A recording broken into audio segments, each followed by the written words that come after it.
종합제TV 시청자 여러분 안녕하십니까. 2021년 5월 4일 새벽 1시입니다.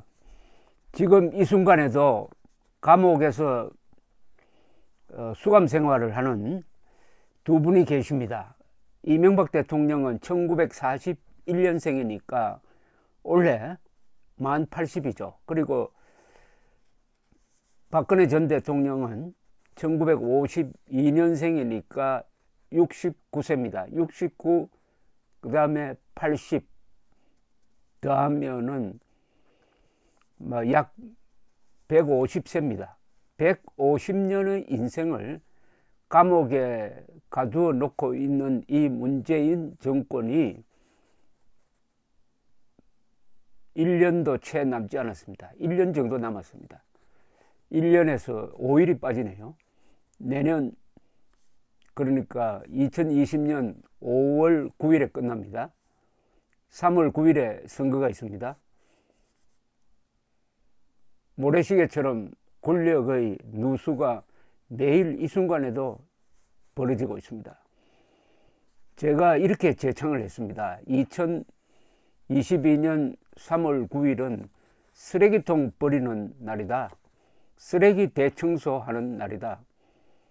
우리 민족사의 수구 반동 기득권 부패 세력을 정리하는 날이다 라고 이야기했더니 호응이 좋습니다. 쓰레기 대청소 날이라는 그 명칭에 동의하는 사람들이 많습니다. 앞으로 3월 9일을 쓰레기 대청소 날로 잡읍시다. 쓰레기 대청소를 하려면은 쓰레기통을 비워야 하는데 지금부터 쓰레기통을 잘 감수를 해야 합니다. 쓰레기통에 쓰레기를 차곡차곡 집어넣어야 하는데 분리수거를 예상을 해가지고 재활용할 것은 따로 떼내야 합니다. 그리고 쓰레기통에 집어넣고 방치하면 안 됩니다. 수시로 소독을 해야 합니다. 그래야 바퀴벌레가 생기지 않고 썩지 않게 됩니다. 이 쓰레기통을 제대로 감수하지 못하면은 집안이 온통 악취로 진동하게 됩니다. 우리 한국의 이 주류 세력이 잘못한 게 있습니다. 쓰레기통을 빨리 비워야 할 텐데 비우지 않다가 쓰레기통이 그냥 바깥으로 쏟아져서 오물천지가 돼가지고 지금 대한민국이 난장판이 됐습니다.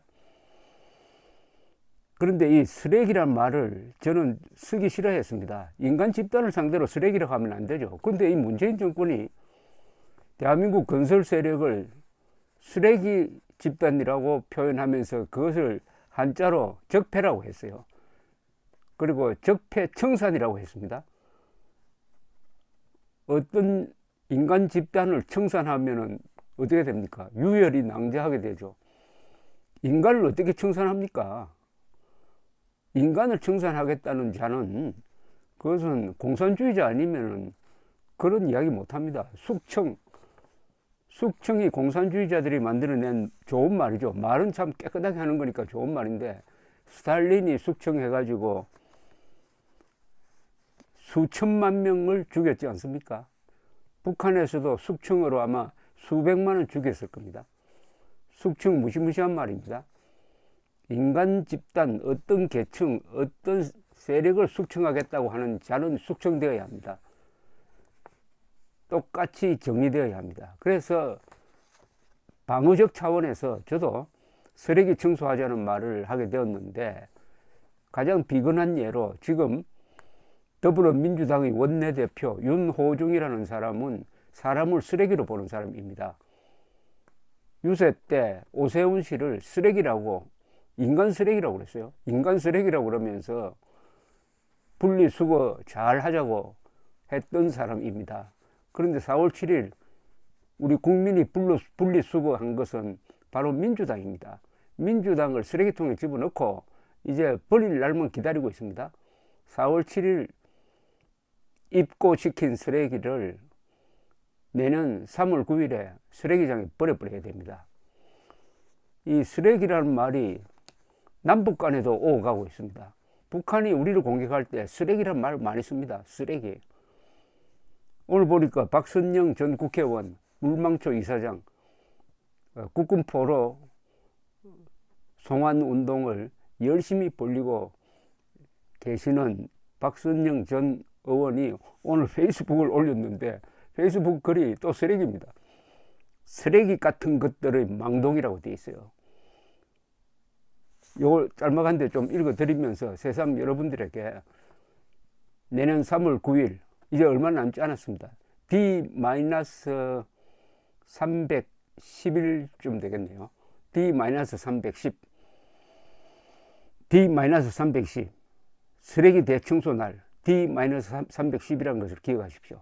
쓰레기, 역사의 쓰레기통을 뒤져가지고 그것을 쓰레기를 주워 먹다가 정신이 혼미해지고 영혼이 아주 이상하게 망가진 집단이 이 대한민국을 지난 4년 동안 이렇게 괴롭히고 어지럽히고 했는데 이번에 3월 9일 그런 쓰레기들을 정리를 해야 합니다. 500만 표 차이 이상으로 내년 대통령 선거에서 우리라는 것은 자유진영이 이겨야 합니다. 그러려면 쓰레기를 잘 관리를 해야 되는데 박선영 전 국회의원이 쓰레기론을 짤막하게 정리를 했습니다. 왜 쓰레기라고 하느냐? 거듭 말씀드리지만은 제가 먼저 쓰레기라고 한 거 아닙니다. 사람을 대한민국을 쓰레기로 보는, 대한민국을 쓰레기로 보는 정권입니다. 이 정권은. 그래서 대한민국에서 생일을 그냥 뺏어가서 없애버렸어요. 생일을 지워버렸습니다. 대한민국을 쓰레기로 보는 거죠. 그러면 우리도 저들을 쓰레기로 봐야 할 의무가 있는 거죠. 김여정이 윤여정을 닮았나? 어째 이렇게 꼭 맞는 표현을 어째 이렇게 절묘한 타이밍에 콕 집어서 한 말씀 하시는지. 코로나 백신은 물량 공급이 안 돼. 그나마 쥐 오줌만큼 있던 것도 간당간당해 두 손 바들바들 떨며 1차 접종도 중단하는 판인데 국정쇄신한다며 배꼽 인사한 것이 완전 쓰레기 망동 금메달급이다. 해수부 장관 후보자 어부인은 해적질인지 노략질인지 영국에서 신고도 안 하고 영국 도자기를 잔뜩 실어다 팔면서 미친 짓인지는 지도 알았던 것 같으니 적어도 테스 오빠가 한 번쯤은 잠깐 들렀던가 보다. 이런 쓰레기 하면서 과학기술정보통신부 장관 후보자는 수천만 원 정부 보조금 받아서 하와이로 스페인으로 뉴질랜드로 학회 간다며 두 딸을 데리고 다녔다니 과학기술이 아니라 나랏돈 빼먹는 정보통신만은 국내 최고의 기술자 아니겠는가. 이 몸은 유럽으로 남미로 세계 헌법학회 발표하러 다녀도 국가 보조금 한 번 받지 못했는데 또 국토교통부 장관 후보자 부인은 마트에서 물건을 훔치기도 했다니 이런 쓰레기 같은 인사가 세상 천지에 또 어디 있겠는가. 여정이가 말하는 그 쓰레기 같은 것들의 망동은 대북전단을 띄운 탈북자들이 아니라 국민 앞에 쓰레기만도 못한 개각 인사를 던져놓은 뭔가를 준엄하게 꼬집는 시의적절한 한 말씀 아니겠는가. 그런데 왜 다 여자들인가. 그런 망언을 쏟아내는 것도 여자, 그런 망동을 한 것도 죄다 여자, 후보자든 후보자 본인이든 모조리 여자들이 문제니 혹시 그 인사를 한 것도 뭔가가 아닌 또 다른 쓰레기 같은 여자려나. 온통 쓰레기입니다. 쓰레기. 이 문재인 정권은 그 속성을 가만 들여다 보면은 대한민국이 아닙니다. 대한민국을 아주 적대시하니까 자기들끼리 모이면 우리나라를 뭐라고 하는지 모르겠어요. 남쪽 나라를 하는가요? 남쪽 이럴 것 같은데. 이 후조선입니다. 후전. 조선이 망하고 대한민국이 섰는데도 그 망한 조선의 나쁜 점만 골라서 지금 유지 발전시키고 있는 점에서 후조선입니다. 후조선. 후조선의 문가 정권, 문시 정권을 끝장내는 쓰레기 대청소의 날이 310일 앞으로 다가왔습니다. 감사합니다.